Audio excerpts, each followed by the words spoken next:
There we go.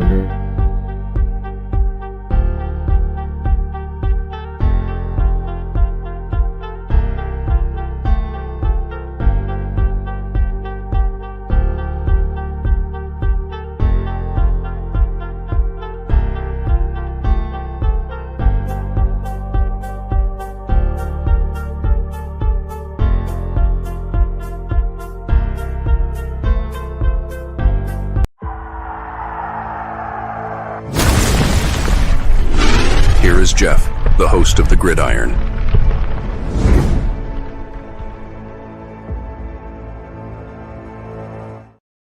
All right. Welcome to the Gridiron, baby. You give this video a thumbs up or maybe share this video. That would be absolutely freaking awesome. If you subscribe to my channel, thank you. If not, please go down below, hit the subscribe button, hit that bell icon, and wait next time I go live or if I put a video out, you'll be notified. And it's free of charge. What do you got to lose? But if you are subscribed, thank you. If you want to help support my channel out, very top link in the description box, very top link. It takes you to my membership page. I got 3 different membership levels. Each one has their own little perks to them. So once again, if you want to help support my channel out, it would mean so much to me, and I thank you in advance. Thank you. And then also, a little further way down in the description box, there's a link. It takes you to my Facebook group. It's called the New York Giants The Gridiron. It's my Facebook group.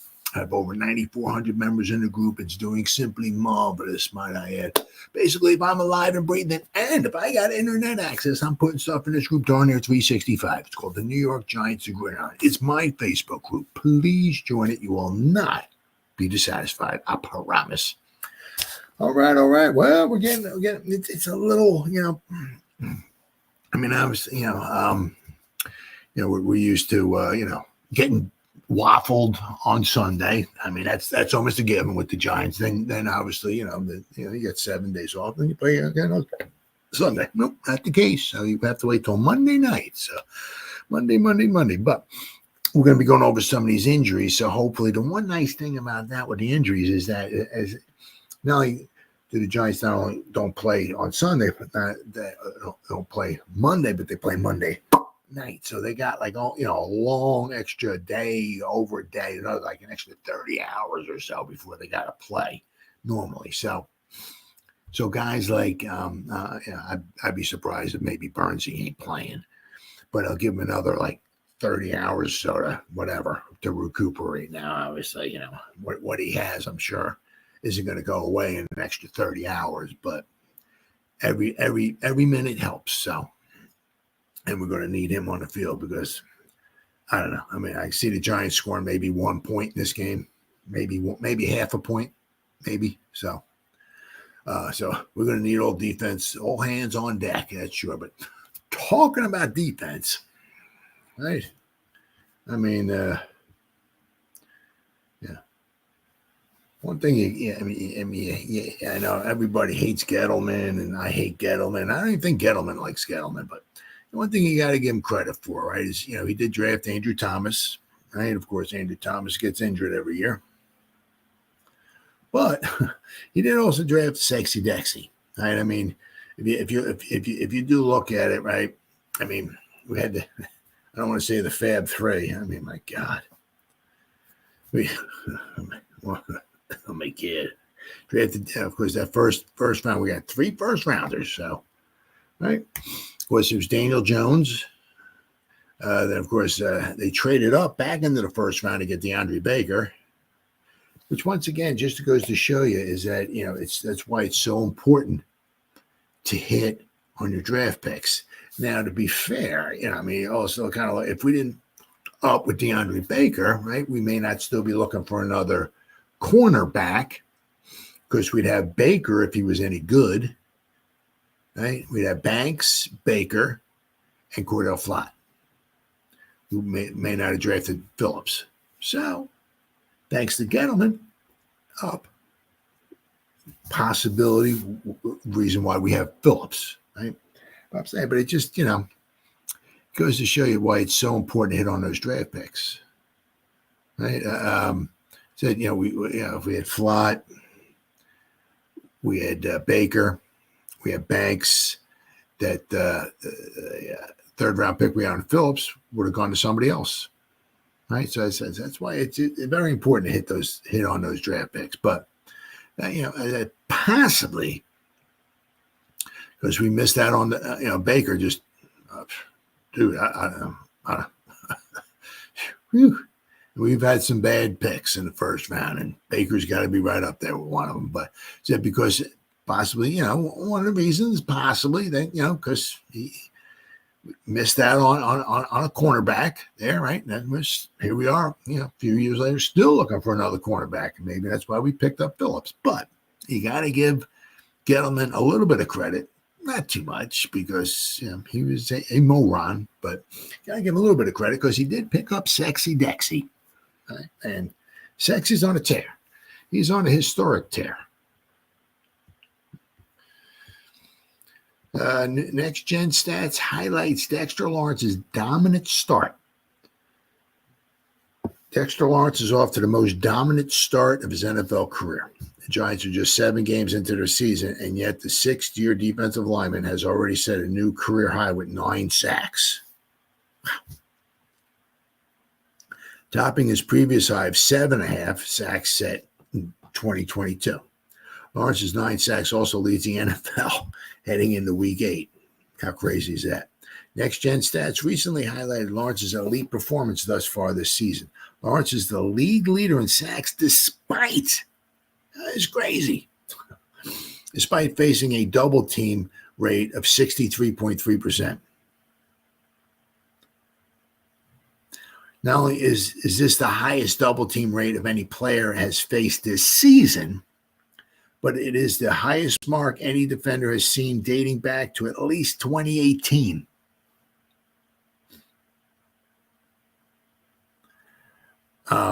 And we're also talking Aaron Donald here too, right? I mean, Aaron Donald, right? But not even Aaron Donald got double teamed that much. I mean, it's just crazy.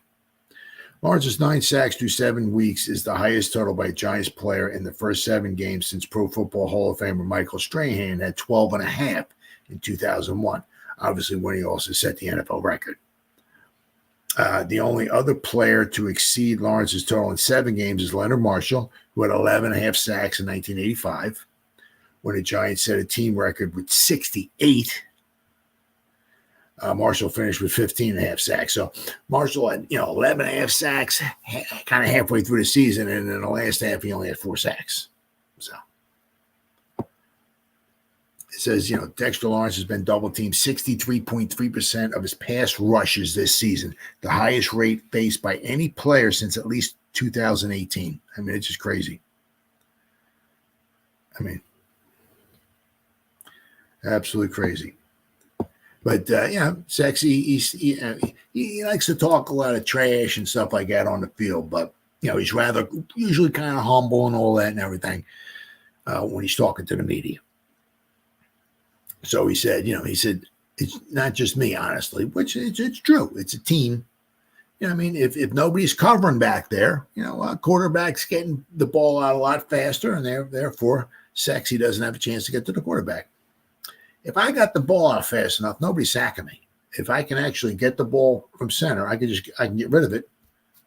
It might be grounding, probably be incomplete, yada, yada, yada, but nobody's sacking me if I get it out fast enough. Right? It's the game plans. It's the DBs covering. So maybe a little bit of Bowen's game plan, right? The defensive backs covering. It's the guys outside of me rushing as well. That too. Right? You got Aziz, who's doing really well. Kayvon when he was healthy, right? But you got Burnsy too. We got some guys out, some legitimate edge rushers. Let's see. Lawrence's 30.5 career sacks placed him 13th on the Giants' official list since 1982, of course. Just a half sack behind Jesse Armstead and Eric Howard. So quite possibly this Monday night, he might move himself up from 13th to 11th or whatever. He's going to jump 2 more guys, quite possibly Monday night. Lawrence has played 89 regular season games. Armstead played 144 games, and Howard played 122 games.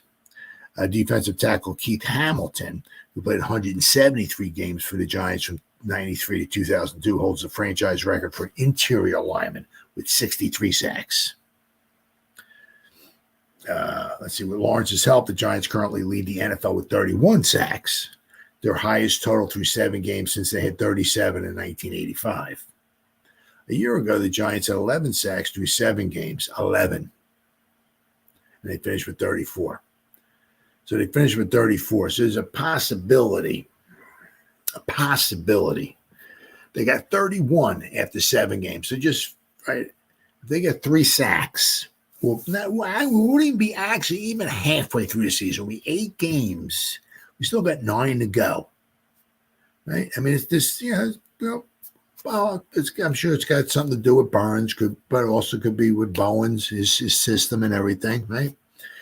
But if we get 3 sacks, we'll have 34. So we would have tied what we did with Wink Martindale last season. Okay? And that was in 17 games. If we get 3 sacks Monday night, we'll have 34 through 8 games, and we still have 9 games left to go.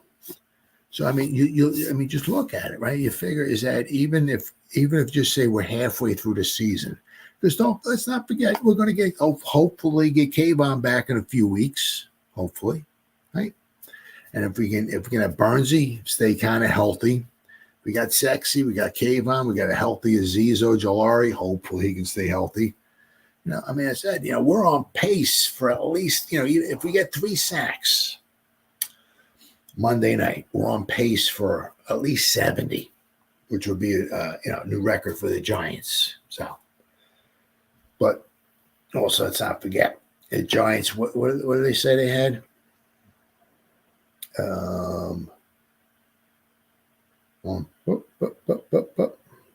It's 68, 1985. Team record 68. But let's also not forget, in 1985, they only played 16 games. Now we're playing 17. So, I mean, also look at it, too. It's like sometimes you look at this stuff like, oh, my God, we're setting a new record. Well, you also play more games. Yeah, so. But, I mean, so far, I mean, the defense is off to a heck of a start, I mean, for the most part. But the sacks is just crazy. Says here we got Dexter Lawrence has a shot to be NFL sack leader in an unusual way. It most likely will not happen because it almost never does. But with Dexter Lawrence not getting any smaller or weaker or less willing to dominate, there is certainly a chance the best Giants player will accomplish what an interior defensive lineman is not supposed to claim on his resume. Big Dex could actually finish the season leading the NFL in sacks. He's on pace for it now, so he's doing a great job inside linebacker. Barrio Carrique said. Although there's 2 and 5 and seemingly heading nowhere. Yep. Other than the Pittsburgh, soon enough for Monday night game with the Steelers. Tucked inside another losing campaign is one of the best stretches for a defensive player in the history of a franchise that is commemorating its 100th year of existence. Lawrence is leading the NFL in sacks with 9 in 7 games. That puts him ahead of Will McDonald of the Jets, who has 8 sacks. Aiden Hutchinson, obviously, is 7.5, and he's done for this season. All these players make a living on the edge. Obviously, where a lot of times they don't get double teamed, which is where sack leaders almost always reside. Lawrence's 340 pounds nose tackle is required to control the running game and push the pocket with an interior rush. Right? Sacks are almost never to be bountiful if you're an interior defensive lineman. Of the 33 players who have led the league in sacks since it became an official stat in 1982, only 3 have lined up in the interior. Hall of Famer John Randall, Leroy Glover, who had 17 sacks in 2000, of course, and future Hall of Famer Aaron Donald. So his 20.5 sacks in 2018 not only led the NFL, but also set the standard among interior defensive linemen, meaning Aaron Donald. And now comes Dexter Lawrence to make a run at it. Now, I don't think anybody ever would suspect a nose tackle to be leading the league in sacks. guard John Runyon Jr. said. What we got? Leonard Marshall, obviously, we talked about 11 and a half sacks in the first 7 games. So, so Sexy's a little behind that. But, as I said, Marshall only wound up with 15 and a half sacks. But Lawrence, who's 26, is on pace for 22 sacks. Now, the record's 22 and a half. But also the record of 22 and a half by Michael was only done in 16 games. It's since been tied, I believe when it was tied, it was in 17 games. So Michael still has the upper hand on that as far as I'm concerned. But, I mean, he's on pace for 22 sacks. So who knows? Anything's possible. Anything's possible. But I'll tell you what, boy, you got to give, Sexy, let me tell you what, boy. Man, just dominate. That's why I would really, really love, I mean, it's going to be one of those things, because I'm almost positive Daniel Jones ain't going to be back next year. Now, he would be good, if the Giants had him as like a backup quarterback or something, but they're not keeping him. They're not paying him $40 million as a backup quarterback, guys. That's just not happening. I mean, if he's your backup quarterback coming in off the bench, like if he was the Giants' backup quarterback, okay, not bad, okay. But, so I'd be rather shocked also hearing the fact that quite possibly Dable and Shane will still be around, meaning that, I'm sure it'll open up an avenue possibly for Dable to bring in his own quarterback, groom his own quarterback. So, I mean, I think, we're seeing the final countdown. If you're a fan of Europe from the 1980s, the final countdown for Daniel Jones with the New York Football Giants. They also got to keep in mind, too, that injury guarantee, which is, if he gets injured and he can't pass a physical next year, that's $23 million. It's going to hit the cap, go against the cap next year for the Giants, and that's going to really, really put a big dent or, cause a big problem next year for the Giants. Because if they'll let Daniel Jones go, they'll have maybe around $50 million in cap space to spend. And that's after signing their 51. That's after signing their draft class. They'll have $50 million. Now, obviously, they got to, obviously put some money aside. Maybe, they also, pick up Kayvon's 5th year option. So there'd be some guys they might want to re-sign, or we're going to lose a few free agents, but there's not a ton of them. I said maybe we can bring back maybe McCann. Can we bring him back again? Maybe bring Pinnock back.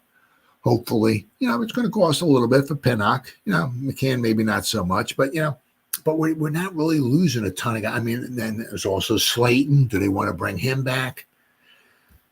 You want to lose Slayton and be left with Hyatt, who can't even catch a ball. I mean, but they'll have some money to bring 1 or 2 little juicy players in, right? As long as Daniel Jones, they cut him and he doesn't get hurt. So, but I was saying is that the one thing is that if Shane and Dable are still around, quite possibly they're going to be looking for their own quarterback now. The thing is, are they going the draft route? Okay, but the thing is that if you look at the draft right now, okay, a lot of teams in front of the Giants need quarterbacks. So that means the Giants would have to, would either have to sit there and twiddle their thumbs and wait for all the quarterbacks to get taken. Then the Giants maybe either take somebody who they may not want to take in the first round, or they have to maybe wait till the second round and pick up somebody who Dable thinks he can groom or something like that. We'll have to wait and see. But the thing is that I was saying is that if we wind up grabbing a quarterback early on, out in maybe the second round, let's grab another defensive tackle. So get that wall, get those 2 edge rushers, and that would be the other thing would be Azeez Ojulari. Yeah, let him go. I don't know what he'd want on the open market. I don't know if the Giants could bring him back, would want to bring him. I don't know. The thing is, I don't know with Aziz, because if Aziz, comes back, they got Kayvon and they got Burnsy. Those are the two starters. Aziz, if he comes back, he's on the bench. He's only going to get 20, 25 snaps a game. Unless one of those guys gets hurt, then he's first one off the bench. But Aziz might want to. It's not even so much getting paid. Obviously he wants to get paid. But he, it's like, where can I go that I'm going to play? I want the money, right? But I want to play. I want to be the starter. And that may not happen with the Giants. Unfortunately, the Giants might wind up losing him. But so I'm saying, like in the second round, if you draft a quarterback, just say in the first round, in the second round, let's see if we can find some defensive tackle, some defensive line stud who can either rush the quarterback, right, to help the NASCAR package, or get a nice defensive tackle in there right next to Sexy. Get that, solidify that front wall. That would be fantastic. But that's next year.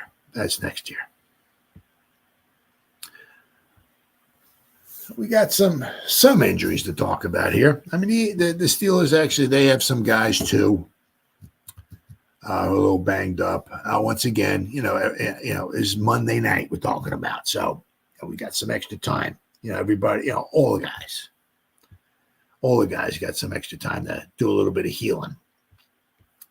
But to the Giants, let's see what we got. 1, 2, 3, 4, 5, 6, 7, 8, 9, 10. They got 10 guys listed, but got Cordell Flott with a groin. He was limited practice today. But once again, it was on Friday, limited practice on Friday. But, they still got Saturday, all day Saturday, all day Sunday he can rest up. Then he's got almost most of Monday. Not sure how bad the groin is, but then you got the Hammer, who did not practice at all, did not participate, did not practice, whatever it is. So apparently it looks like his hamstring might still be holding him out. Trey Hawkins, the third, of course, an ankle. He was limited participation. Once again, I mean, if his ankle's that bad, hopefully not. Like I said, but he was limited in participation on Friday. He's got all Saturday. He's got all of Sunday. And he's got most of Monday. So hopefully, another 2.5 days off or so, 2.5+ days off. Hopefully, his ankle will be a lot better, hopefully for Monday. So, but he's not a starter. Now with Dory, he with his neck, he might miss another game. Let me kid. Sexy Dexy with a hip. He was limited today, but I'm sure, I'd be shocked if he didn't want to play him. Ty Summers with an ankle. He did not participate. Burnsy had groin and an Achilles. He was limited on Thursday. Friday, he did not participate. As I said, I would just with Burnsy, I would just take the rest of the week. We'll see you. We'll see you. When's the game start? 8:15 on Monday night. We'll see you then. 8 o'clock, 8:15, whenever it starts. You don't practice Saturday, don't practice Sunday. Just rest up, buddy. Rest up. Bryce Ford Wheaton with an Achilles. He was full participation, so that's good. Jalen Hyatt with his rib. He was full participation. That's good. And Jermaine Luminor, he had a hip. He did not participate. So, oh my God. I got, one more time for the hearing impaired. Oh my God. If he don't go, whoo, man, let me tell you what. Yeah. Oh my God. Oh, I'm not even turning the TV on. Let me tell you what. If you got Evan Neal at right tackle and a Zudu at left tackle, don't even bother showing up. Don't even go out to Pittsburgh. Just write up a score. Just, I don't know, whatever. 27-10. How's that sound? Does that sound good, Mr. Tomlin? 27-10. You guys win? All right, cool. That sounds. Don't even bother. I mean, oh my God. Could you imagine? Wow. And there goes one of the problems. Is trying to keep Daniel Jones safe, healthy, where he can stand upright. Right. And it's not even so much winning a football game. I mean, you're really hurt. Not totally decimate your chances of winning next season. But I mean, if you got to come out with another $23 million, which is going to come off the cap space next year if you own on injury guarantee, boy, and that really hurts the amount of, the chances of you bringing in. I mean, 23 million. You know what? You can bring in a fantastic ball player for 23 million. Let me tell you what. I mean, you could bring him. Phew, my goodness. Darn near any offensive lineman, any tight end, any running back, a really good wide receiver for 23 million a year. I mean, you're not going to get the upper echelon, but $23 million a year, you can get some pretty good, right? You can get any interior defensive lineman for 23 million a year. Edge rushers, you're talking the upper echelon. No, that's a bit much, but you can get a linebacker, you can get any safety, you can get almost any cornerback, you can get anybody for 23 million, except for like a wide receiver or edge rusher or quarterback.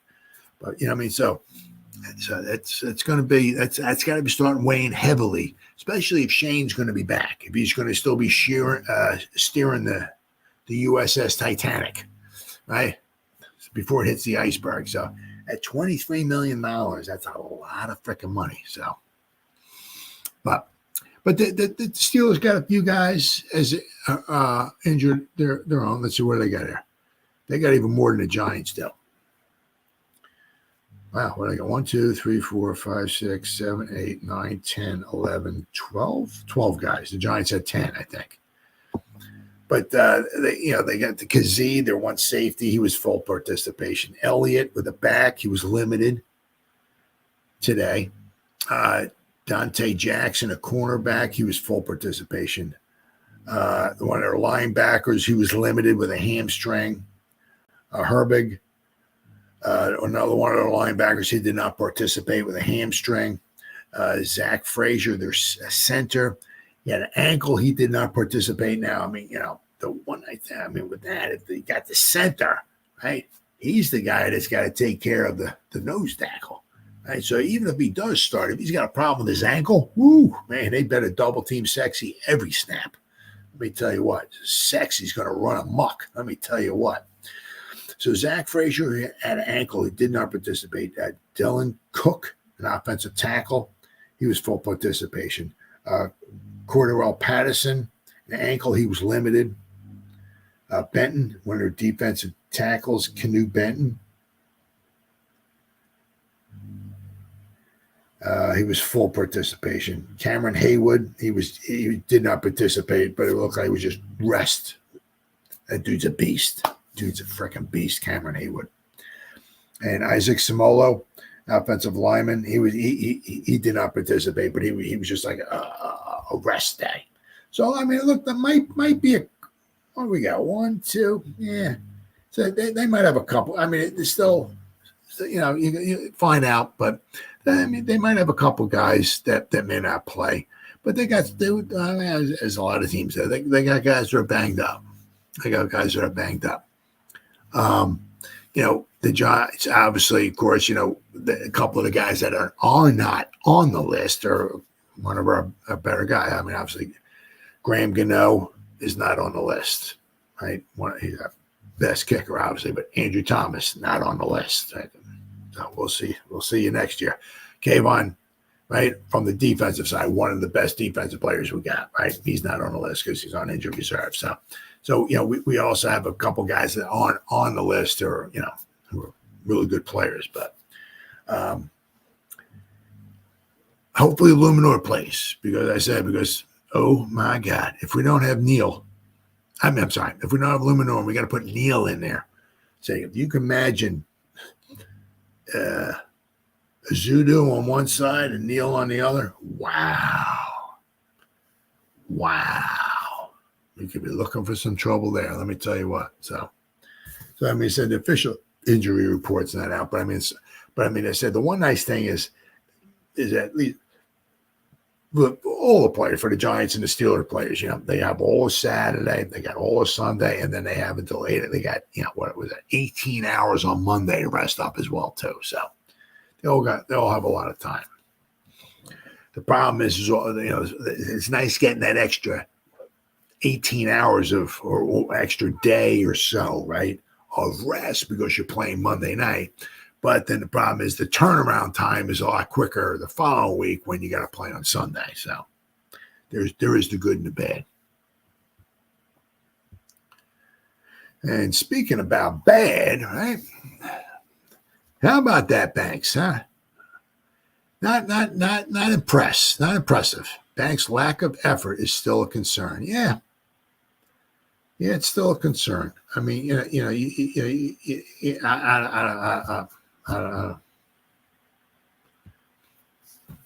mean, you shouldn't have to be bringing this stuff up to the guys.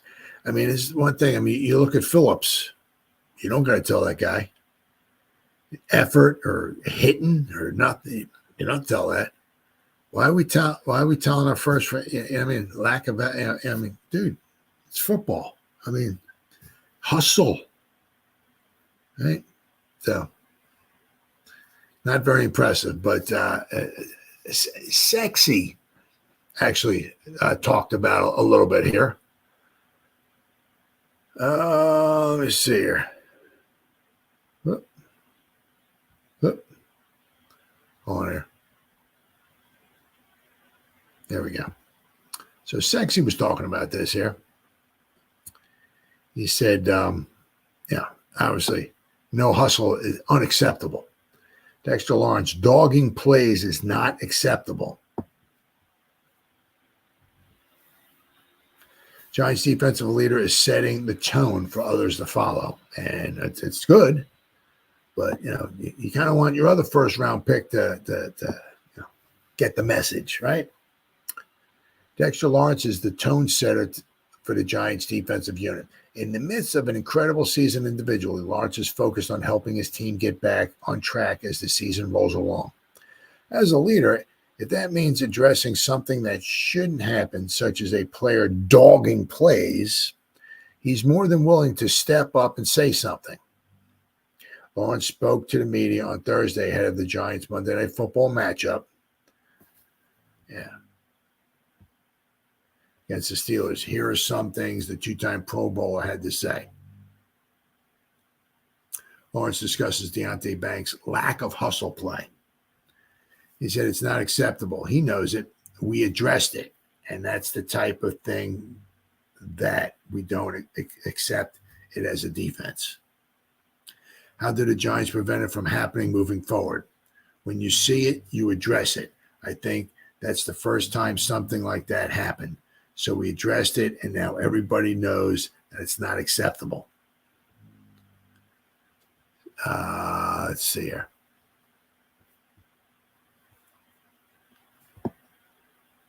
Now, the thing, is also, Jerome Henderson. He mentioned it too about what the touchdown pass to ABCD Lamb. Right? He was not impressed with the level of play or the lack of effort on Banks's part. Was not thrilled at all. And he challenged him. And it was the interesting thing was because he challenged him, and I believe it was the next week he had a great game against Metcalf. He just came, the defense was really good. It's like, man, we turned the corner. Wow. We had no Malik Neighbors, and wow. And he didn't do too bad, maybe against the Bengals and stuff like that, but it's just coming back once again. Coming back. I mean, that's just, you're just letting the other guys down. I mean, dude, you're not a seventh rounder or something like that. Sometimes it's the seventh rounders that you may not have to worry about because they're fighting for their life. I'm just a seventh rounder. They can get rid of me anytime. I can be on the practice squad. I can be cut tomorrow. They ain't got nothing invested in me. I'm the first rounder. You know what I mean? So, I got my money. I'm guaranteed. I'm good. I can just kind of coast. Maybe my fourth season when I'm looking for a new contract, maybe I'll step it up. Maybe I'll kick in a little extra hustle here, maybe get some extra Benjamins thrown my way. But right now, I'm good, baby. I'm a first rounder. I'm guaranteed money. Money in the bank, baby. Woo! You know what I mean? So, yeah. Let's hope. I mean, hopefully, obviously it stays in house. Sexy said something, so let's hope. Let's hope. Good cornerback. Good. Ain't top 5. Ain't no Deion Sanders. Ain't no Hall of Famer. Nothing like that. He's good. He's a good cornerback. Happy he's on the team, but yeah.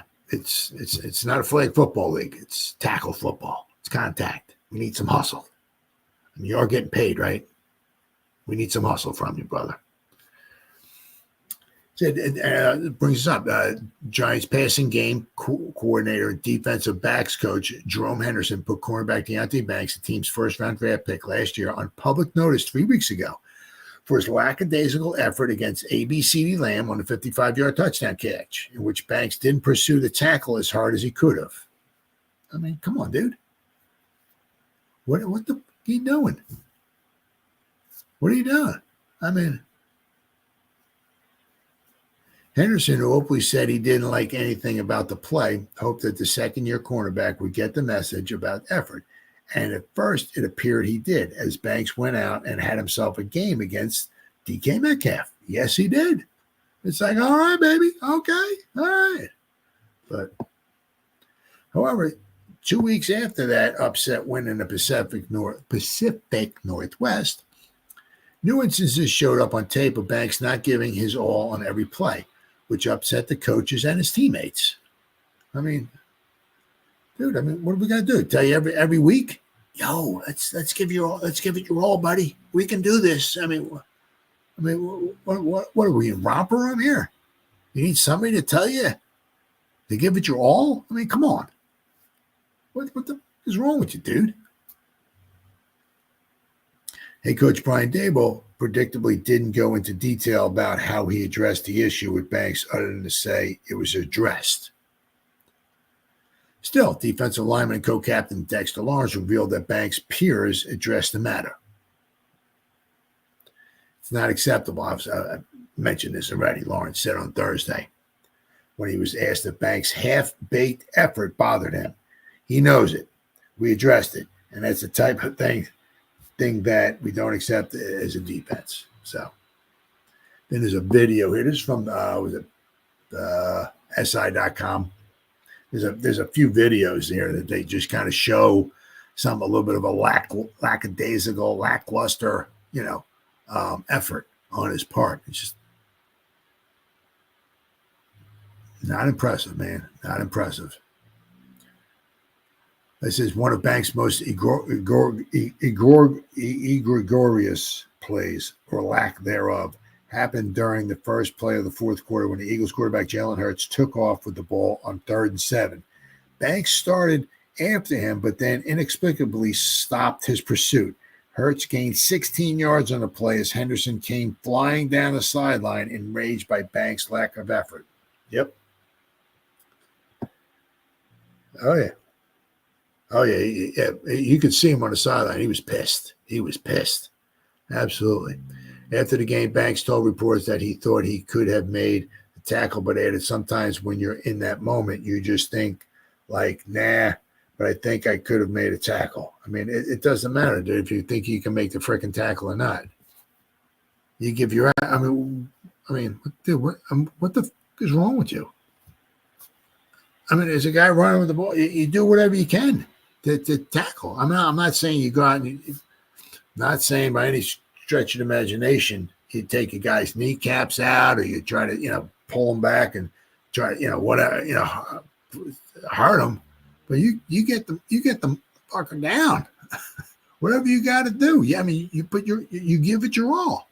We rest after the game's over, not in the middle of plays. I mean, you're getting paid, right? I mean, you're getting paid, right? I don't know. He's not getting paid. I don't know. Maybe. I don't know.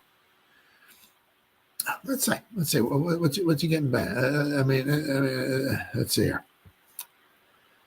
New York Giants salary cap.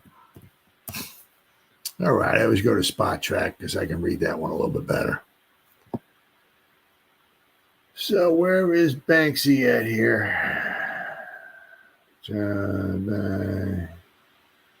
Banks $3 million. All right, so he's making $3 million a year.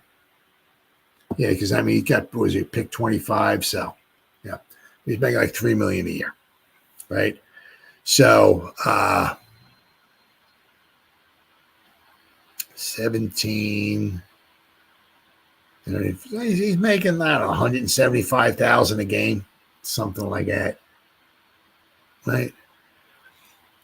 1734, 180,000 a game, somewhere around there. So you figure every quarter he's making about $45,000 for a quarter. That's not, he's making $90,000 for half. He's making more in a half of football than I'm making all year. And all you got to do is give a little hustle. Give a little hustle, dude. That's all you got to do.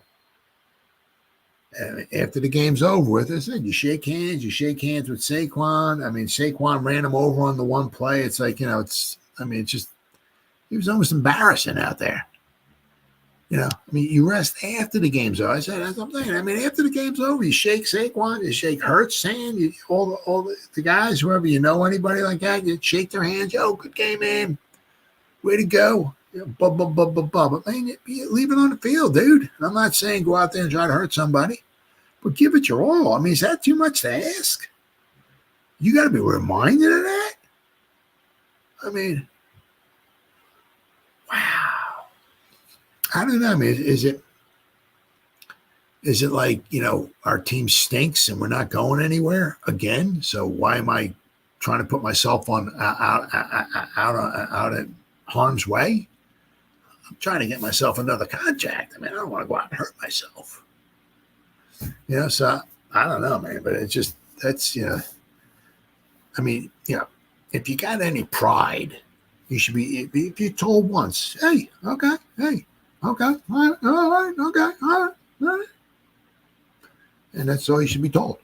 I mean, if Henderson brings it out, to the lack of effort and stuff like that, you should be told one time. It's not something, I forgot to hustle. Yeah, my bad.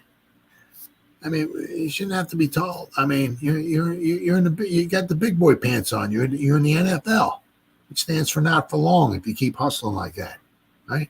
I mean, if you're told one time, okay, but that's all you should be told. I mean, it should not be a weekly thing. I mean, it's so much pride, but it's also letting other guys down. I mean, they're out there running around, giving it their all, sacrificing their bodies and stuff like that, and you're kind of lackadaisical about it. Dude, come on. Grow up. You want to get paid? Man. Just a joke.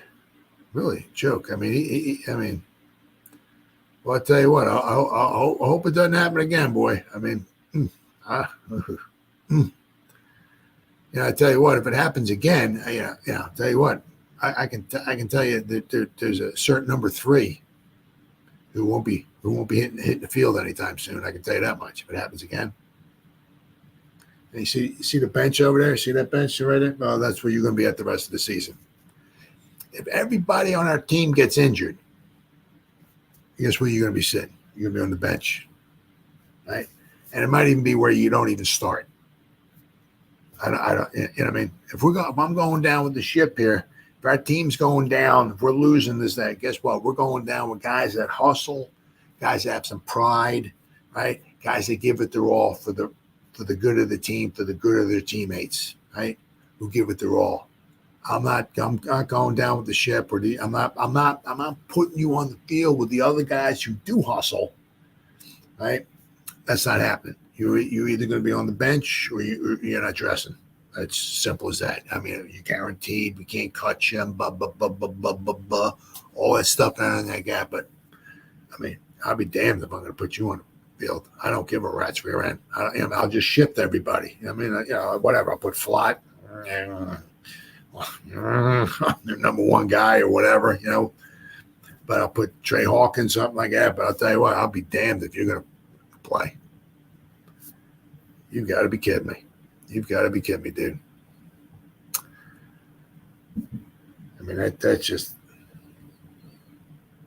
very, very sad. Very, very sad.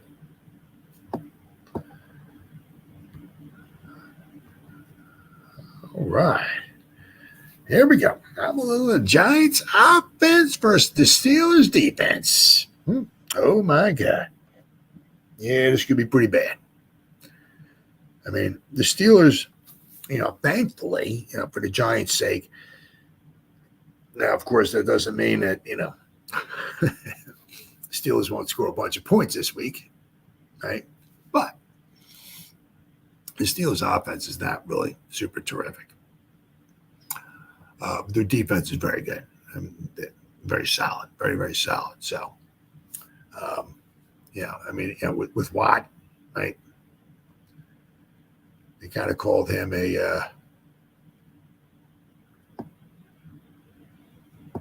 of like a sleeping giant, I think it was. What are we at here? I got it. Oh, there we go. Oh. Nope. Oh, wait. There's somewhere.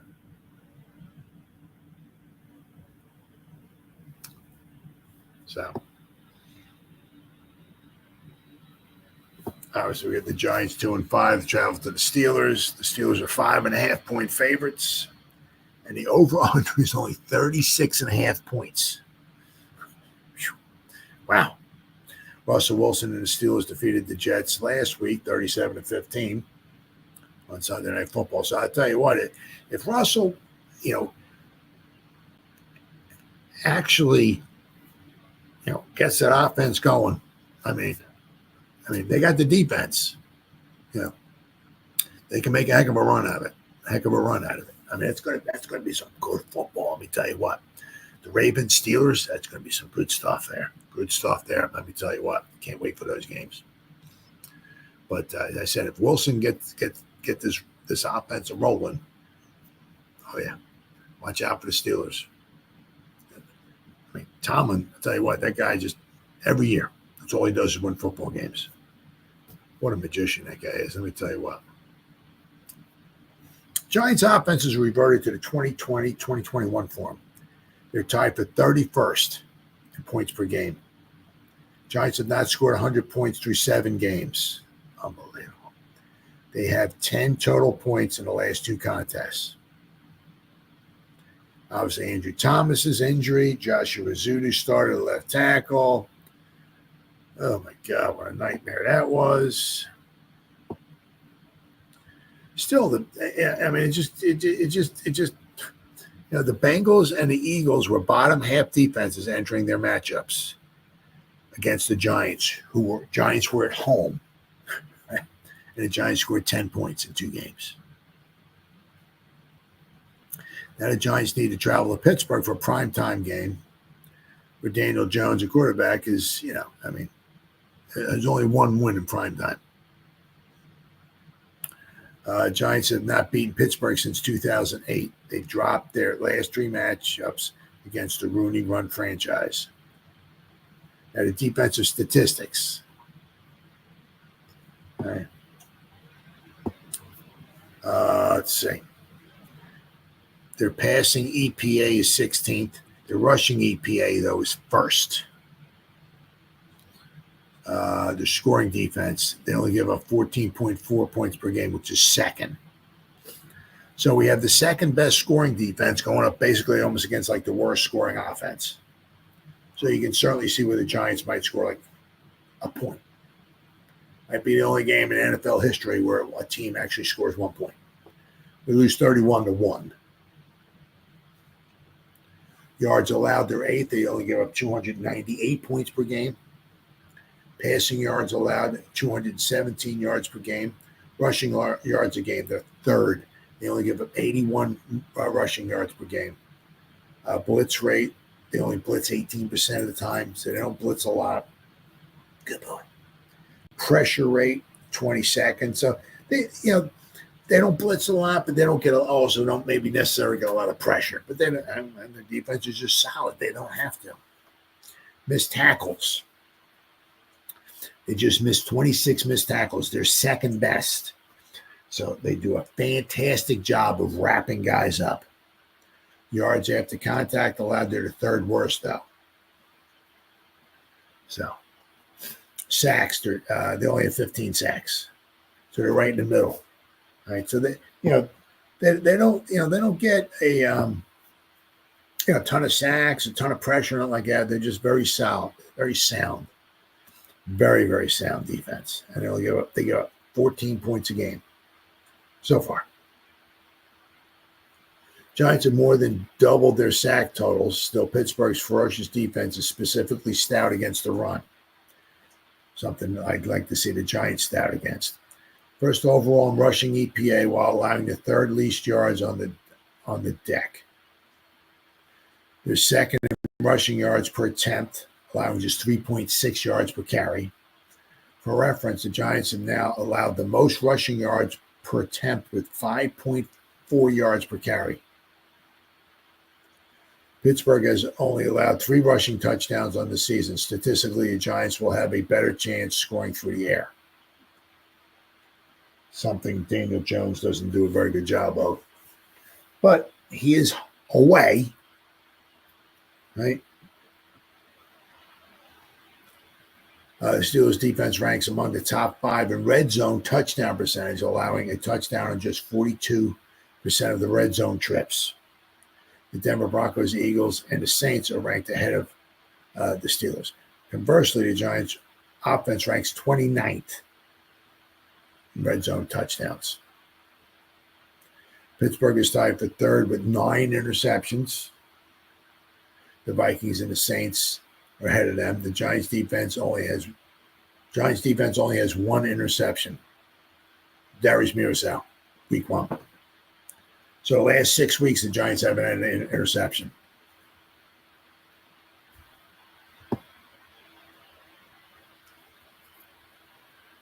Let's see here. Obviously, let's not forget about TJ Watt. I mean, that dude can freaking go off. So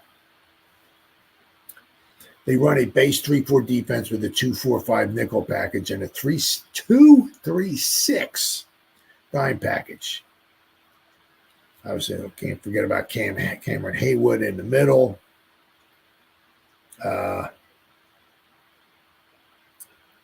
Time will be a problem for the Giants, who will likely be in 6+ man protection. They might be in like 9-man protection. One guy running a route for much of the game. Watt leads the team with only 4.5 sacks. He also has 16 pressures. Watt is frequently chipped and will see the Giants right tackle all game. Cameron Haywood leads the Steelers with 22 pressures. He has 3 sacks and can win in multiple ways. It's not just his power. He's a very, very solid interior defensive lineman. Giants will attempt to slow Watt down in a similar fashion to this with a running back. Right, you got the right tackle, right, Illuminor. Maybe you have you keep a running back in to block them or chip them, right? This is from Nick Filato. He does a great job, but he puts his article out. It's like 9.5 pages long. It takes me 4.5 days to read his whole article here. Obviously the secondary is very solid. It's just a very well-coached, very solid team. The Giants' offense has no identity, can't move the football or sustain drives. They're going into terrible towel country when the lights are the brightest to play one of the league's best defenses. This is Nick Filato says, I'm not optimistic about the Giants' chances to move the football or create explosive plays. It could be a long Monday night for the Giants. Oh, yeah, absolutely. I mean, the thing is that they don't want to get Daniel. They don't, they gotta protect the quarterback. But I mean, even though, I mean, unlike whatever the, oh, I don't even know. Whatever the hell was going on last week, where whatever reason, Dable just did not want to run the football in the first half. I don't know. I think it would, obviously try to, you got to run the ball. You got to try to run the ball. But you also have to stay in the game as well, too. So it'd be very, very important for the Giants defense, to at least keep the Giants in the game. You got to try to run the ball. You just can't. I mean, if you fall behind, we're doomed, right? But you got to try to run the ball to at least slow their pass rush down. Like, you also give them something to think about. Even if it's not that successful, you have to try to run the ball. You don't want Daniel Jones to have to be back there throwing the ball almost every play where he's a sitting duck, just waiting to get killed. They said hopefully Luminor can play. Watt's going to be going up against him. And if the Luminor's still a little banged up and Watt's going up against them, you better have somebody in there to be able to double team Watt or chip him or whatever. They showed one video. I think Breece Hall stayed in to help block Watt. So, but I mean, if they're it could be just like the Eagle game, where we have to drop back a bunch of times to pass. The Eagles got 8 sacks. Could be the same thing with the Steelers. Could be just a massacre. So, I mean, one of the things, the Cowboys were able to, I was at the Cowboy game when the Cowboys played in Pittsburgh. The Cowboys moved the ball. They moved the ball. They ran the ball, not very effective, but they ran the ball. But but Dak did a good job of finding some open receivers, and when they needed it, I think it was they were down 17-13 with whatever it was, 2 minutes to go in the game. Dak led them on a game-winning touchdown drive, hit Tolbert in the corner of the end zone on 4th down to win the game. So he did a good job. But but the Cowboys moved the ball a lot. Cowboys had a couple of interceptions, had a red zone interception, had another interception.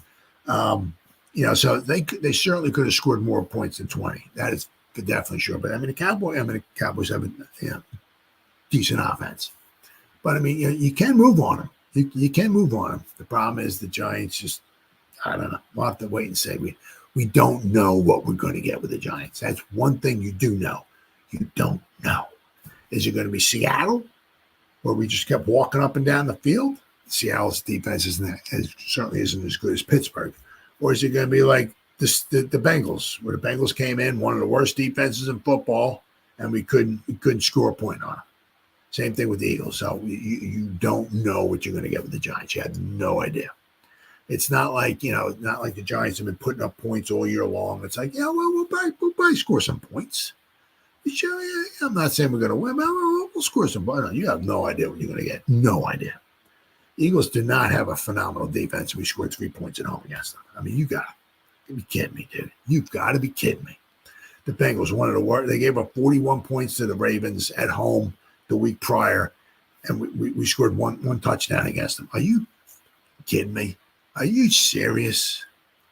Last 2 home games, 10 points we scored. Are you kidding me?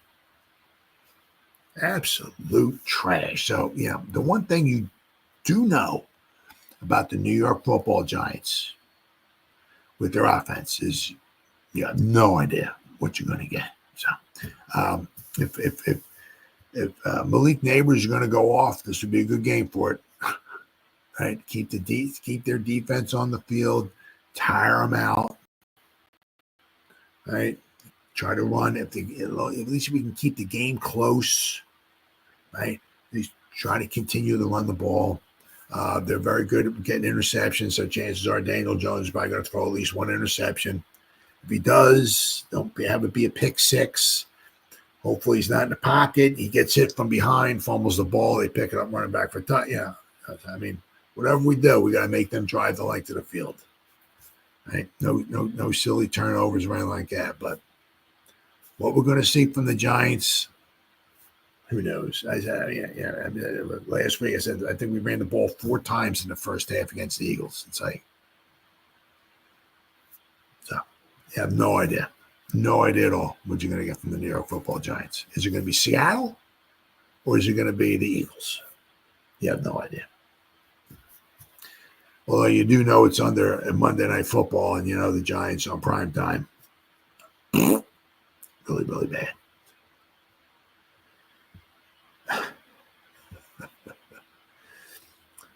All right. Let's finish it up with this here. So was it, I mean, it's really bad now. That you don't know. That's a picture of the Miracle of the Meadowlands. That's Joe Pisarcik looking. You can't quite see the football, but the football's like over here. And that's Herm Edwards looking down at the football, getting ready to pick it up with these two hands here and run for the game-winning touchdown. Giants were winning 17-12 at this particular point in time. That's one of my favorite Giants of all time, Doug Cota right there.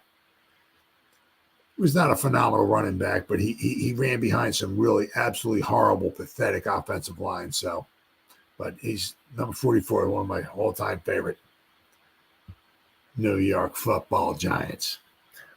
But I mean, yeah, as bad as it's been against the Eagles and the Cowboys of late, right? It was even worse in the 70s. Because you also look at it, you consider too, because back in the 70s, for what was it, 11 straight games, the Redskins beat us from 1971 to the second time we played them in 76. 11 straight times the Redskins beat us.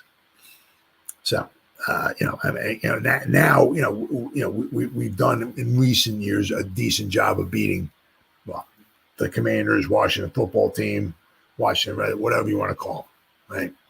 But in the 70s, they were called the Redskins. Sorry if I offend anybody. But when George Allen became their coach in 1971, 71, 72, 73, 74, 75, and the first game of 76, 11 times in a row, the Redskins beat us. So, I mean, they were just dominating us. I mean, it was not pretty. George Allen was a good coach. We did not have good players, and we did not have good coaches then. So we lost. And even the Cardinals back then, from 74 to 78, I think it was 74. Yeah, no, 74 to 79. I think it was 74 to 79. I think it was 74 to 75. Yeah, just 12 games there. They beat us 10 out of 12 times. Right. What happened was Don Coryell, Air Coryell. The Cardinals had a very good offense. The Giants had a decent defense, but the Cardinals' offense and their offensive line was really, really good. The Cardinals never had a very good defense, but the Giants never had a very good offense where they could take advantage of that. So usually, a lot of times, the Cardinals outpointed the Giants. The Cardinals would score whatever, which would wind up being more than what the Giants scored. So for a while there, from 74 to 79, the Cardinals beat us almost all the time. Except from 71 to 76, the Redskins beat us 11 straight times. The Eagles beat us 12 straight times. The Giants from 71 to 79. Huh? 71, yeah. Those 9 seasons, 71 to 79, Giants played the Cowboys 71 to 79, 18 times. Giants won 2. 71 to 79, the Giants beat the Cowboys 2 times. And actually, oddly, both those times they won. They won in Dallas, 72 and 74. 14 to 6, they won in 74, and 23 to 3, they won in 72. From 71 to 79, the Giants, the New York Football Giants, did not beat the Dallas Cowboys at home. Cowboys came in 9 straight years in a row, beat the Giants at home. I mean, it was just like, so. It was kind of the same thing with the Eagles. The Giants beat the Eagles in 70 at home. They beat them. They beat them 62 to 10 in 72. 73, they beat the. I'm sorry, they tied the Eagles The last game the Giants ever played at Yankee Stadium, 23-23 tie.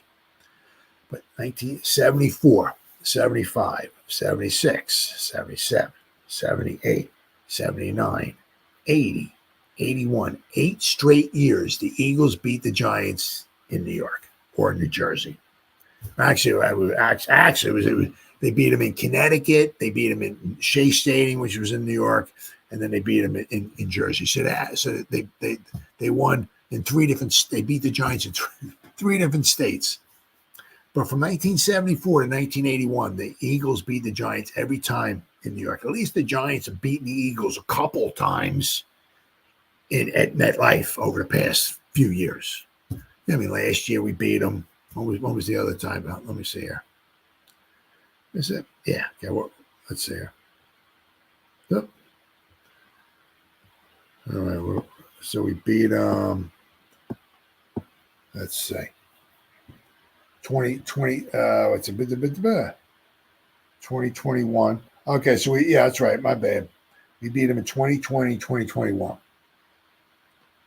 The 2 Joe Judge years. We beat them 27-17, and we beat them 13-7. I remember the 13-7 game. That was the 13-7, 2021. That's when it was 13-7. Hurts had him driving, had him by under a minute or so to go in the game. He threw the ball right at the beginning, in front of the end zone, and McKinney stepped in and made an interception. So, but we've beaten the Eagles at least at home recently. 2020, 2021, last year 2023. The Eagles have also in 2022 smoked us. This year they smoked us. But at least we beat them at home, the Eagles. But said in the 70s, said from 74 to 81, the Eagles beat us every time at home. And there was a time they 12 times in a row they beat us. We beat them the first or second game of the 75 season. We went into Philly, beat them 23-14, I think it was. 75, right? So the second time we played them in 75, it's 76, 77, 78, 79, 80. And the first time that they played us in 80, so it was 12 times in a row. Basically, it was from 75 to 81. It was 12 times in a row the Eagles beat us. As I said, with the Cowboys. From 71 to 79, 9 years in a row, played them 18 times, 71 to 79. The Cowboys beat us every time in New York, 9 years in a row. Cowboys came into New York, wherever the Giants played, wherever the Giants were at home, 9 years in a row the Cowboys beat us out. I mean, we're having a hard time beating the Cowboys, period. But, I mean, it was really bad. And even in the 60s, it was very bad, too. The Cowboys were good. The Giants just really started stinking. But, I mean, in the 70s, I mean, we beat the Cowboys one time in 1970. They beat us. So from 70 to 79, we played them 20 times. We won 3. They beat us 17 times. 17 out of 20 times they beat us. So, I mean, it was not very, very good. So as bad as it is now, especially with the Cowboys, but I mean, we don't play the Cardinals anymore, right? Because they're not in the division. But at least, I mean, with the Redskins, we've had a nice job we've done a nice job of beating them, at least lately. Maybe not this year, but for the most part, a lot of times we play the Commanders or the Washington football team, and we got a good chance of beating them. I said in the 70s, said they beat us 11 times in a row. So, it's 70s was worse for the Giants, against the NFC teams. And I said, same thing with the Eagles. The 70s, the Eagles, a lot of it in the 70s, Eagles weren't even very good, but they just beat the Giants. Right? So at least lately, we've beaten the Eagles a few times at home. Right? And I said it's bad. It's been pretty bad with the Cowboys. I mean, really, really bad with the Cowboys. But it was really bad too in the 70s. So, as far as being dominated in the in our own division, right? I mean, the Cowboys and Eagles have really had our number over the past however many years, right? it's still worse. It's still not as bad as it was in the 70s. And let me tell you what, in the 70s, it was really, really bad. All right, guys, been 1 hour and almost 10 minutes. Holy cow. Whoever spent any time listening to me live, thank you. Or anybody going to spend any time watching the replays, once again, thank you so much. From the bottom of my heart, it means the world to me. And as always, you guys stay safe out there and go Giants. Woo!